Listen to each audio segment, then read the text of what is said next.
to look at where we are in terms of leadership. So it's actually our 36th report, Larry, in 24 years. No, 22 years. And the reason we've been focusing on this area of women's corporate leadership is because corporate boards are like the governing bodies of many companies in the world. So we need women there, not just as CEOs, because we're clearly not there as CEOs, but the board of every company. So we look at, for some years now, a group of companies, the 200 largest, that are ranked by Fortune magazine. So it's the Fortune Global 200. And you say, well, why are you looking at that?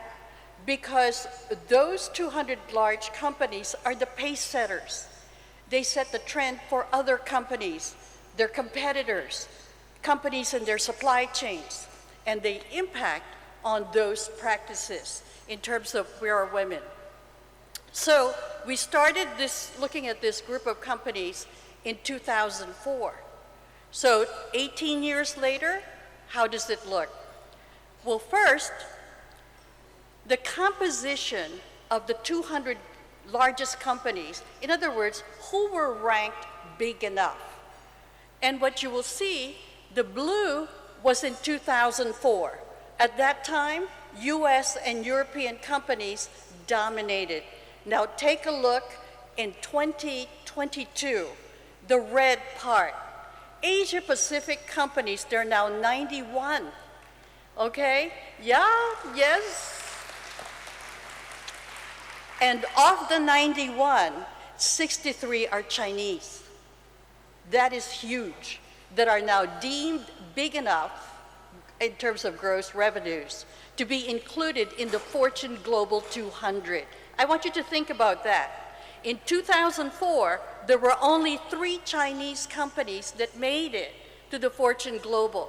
There are now 63 of the 91 Asia Pacific companies that dominate the Fortune Global 200. This shows the clear shift to the east that many of you already know. But I want you to understand, to absorb what that means. Okay, so now that we know the composition, where are women? Not great. On average, among these large companies, only 20.2% of board seats are held by women. And clearly, almost 80% still held by men. We use this graphic because it tells you, you know, when you say, oh, great, 20%. No, it ain't great. Take a look at that. Most companies, large companies, are still governed by male directors. So how does that compare with 2004? Well, at that time when we first looked at these group of companies, 10.4%. 18 years later, 20.2. That's not great. That's less than 1% yearly, okay? But remember that this is the average among all 200 companies. How does it compare regionally? So there's now a difference in the way other regions perform. The blue is where we were in 2004. The yellow is where we are now. And the region with the highest percentage of women directors, Europe, 37% almost, okay? Followed closely by the Americas. Now look where Asia Pacific is, okay? 10.7. This group of companies may be the largest group in the 200 largest, but they perform the worst in terms of putting women into corporate leadership, specifically on corporate boards, only 10.7. So that's the regional look. Now let's look at specific countries. And what you will see, the pace setters, the one doing the best, it's all Europe and US. Number 1, France. Did you see that? 46.5%, the highest in the world, the highest percentage of women on corporate boards are in France. Yes, it should be applauded because we need that to be recognized. But look at the other countries, 38%, Netherlands, all the way down, 34.8, the US. It was lagging badly before, now we are picking up. It's at 33%. Let me tell you, have you heard about critical mass? It's a study that showed that when women directors are 30% of the whole board, they have greater impact. All of these countries have now gone past critical mass, okay? So it's very important for you to understand that. Now, which are the countries that could do better? Japan, third largest economy in the world. When we first started looking at this group of companies, they didn't even make 1%.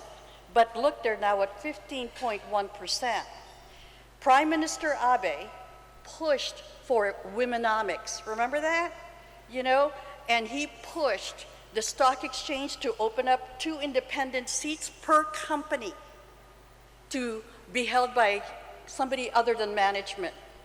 And then the 2 business groups, K-Daren and Keizai Doyukai, also he asked them to develop plans for the inclusion of women into the economy. I think I mentioned this. This is where government matters. It matters who leads a country, and it matters who leads a company.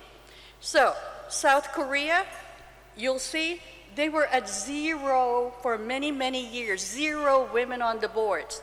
They're now at 13.9. These aren't great percentages, but you see the progress. You see why we start looking at the same group of companies.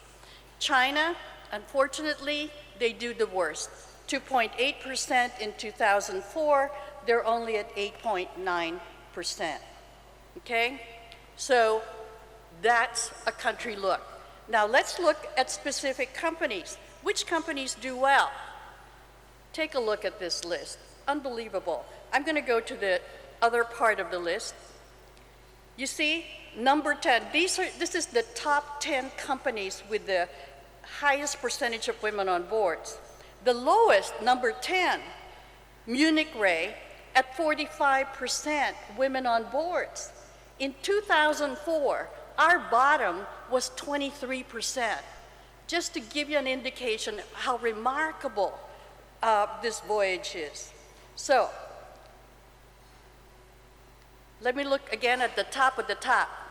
Zurich Insurance, 54.5% of women on boards, 6 out of 11. It's a female-dominated board. The same with General Motors, whose CEO is a woman, 7 out of 13 for 53.8. Citigroup, US, 8 out of 15. Fortum, which is a Finnish company, 4 out of 7. But look at the next 4. These 4 companies have parity, 50-50, okay? Procter & Gamble, the US, Électricité de France, Engie, which is an energy company, 50-50, Shell in the Netherlands, 50%. So when you look at these numbers, you see what is possible, okay? The majority of this top 10 list, it's 50 and above. That's remarkable.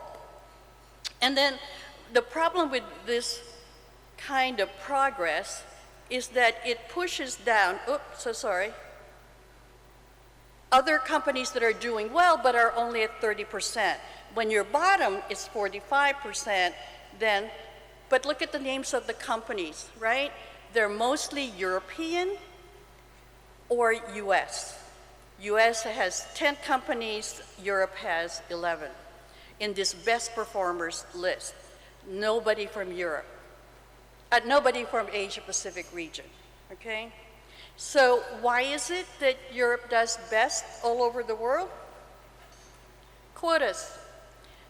There are now 34 countries with quotas, including Poland, that Henrika mentioned to me the other day.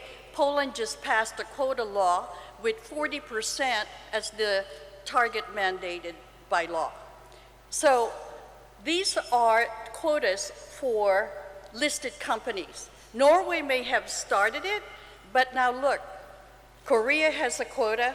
Morocco has a quota. They are the latest, okay? Pakistan, India, even though their percentage target is not as much as others. In other words, in those countries, the law says at least one seat must be held by women. And you say, well, that's not much. Let me tell you, it's a lot. When you're told, no company wants to break the law.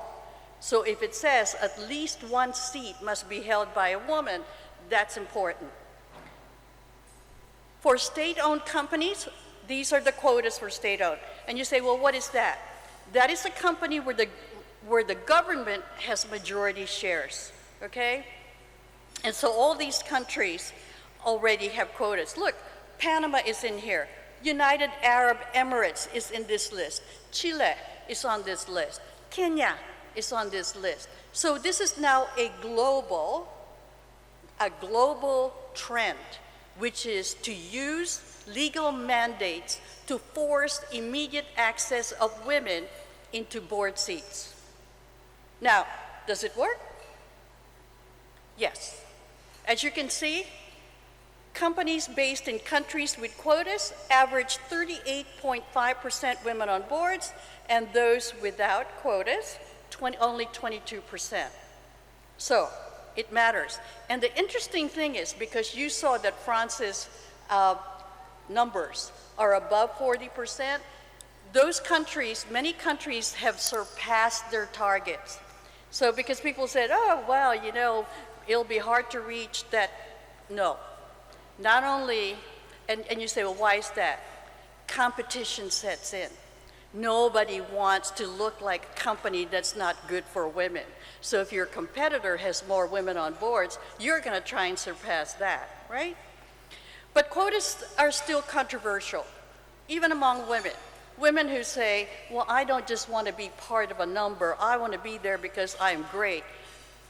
You know my answer. You've heard me over the years. Get over it. It is just a door, and we have to push it open. Okay, so what do? This is a private sector initiative. Yes. We're tired of waiting. If there's a quota, go do it. You know, enough already. But not everybody loves it. In fact, the private sector has fought every quota law in every country, including Norway. In fact, a few companies in Norway delisted from the stock exchange so they didn't have to be forced to put more women on boards. But what happens? Everybody's numbers goes up, and you're the company whose numbers are not good. Now, is that great for branding? No. So, it worked anyway. Numbers went up. So, the other methodology used by other countries is to put gender diversity into the corporate governance code. What does that mean? What's the corporate governance code? They're basically principles that say a company does well if they do the following. And so some countries have now been putting gender diversity language into the corporate governance code. Sometimes the code is housed in stock exchanges, and sometimes they're in commissions, separate government commissions, and other times, as in Finland, it is in the Chamber of Commerce.